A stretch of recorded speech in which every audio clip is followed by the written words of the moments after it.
ভগবান শ্রীকৃষ্ণ কংসের কারাগারে বালক রূপে আবির্ভূত হওয়ার পরে যখন বসুদেব সেই মহাঝড় বৃষ্টির রাতে যমুনা পার করে বৃন্দাবনের মাতা যশোদা ও নন্দ মহারাজের কাছে রেখে আসে, তখন নন্দ মহারাজ গোকুলে রাজা ছিলেন।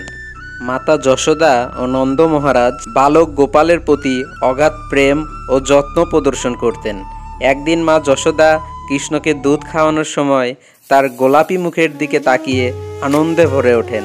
কৃষ্ণের দুষ্টমি, যেমন পেঁপে চুরি করা বা বাটে বাটে গোপী খেলায় অংশগ্রহণ করা, যশোদাকে হাসতে বাধ্য করত। যখন কৃষ্ণ মাখন চুরি করতে যায় তখন যশোদা তাকে ধরতে বের হন। কৃষ্ণ তার চপলতার জন্য বিখ্যাত ছিলেন। মাতা যশোদা যখন কৃষ্ণকে ধরতে যান তখন কৃষ্ণ চোখের ইশারায় হাস্যকর মুখভঙ্গি করে পালিয়ে যায়। মায়া যশোদা কৃষ্ণের জন্য অতি যত্নশীল ছিলেন এবং তার প্রেমের জন্য তিনি তার কাছে সর্বদা নিরাপদ ছিলেন। কৃষ্ণের দুষ্টমি ও যশোদার মাতৃত্বের এই সম্পর্কে কৃষ্ণের জীবনের সবচেয়ে মধুর এবং আকর্ষণীয় অধ্যায়গুলোর একটি। এছাড়াও পিতা নন্দ মহারাজের কাছেও খুব আদরণীয় ছিলেন।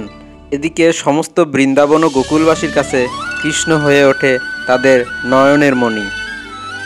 বন্ধুরা, ভিডিওটি ভালো লাগলে অবশ্যই লাইক, কমেন্ট অ্যান্ড শেয়ার দিয়ে পাশে থাকবেন। ধন্যবাদ।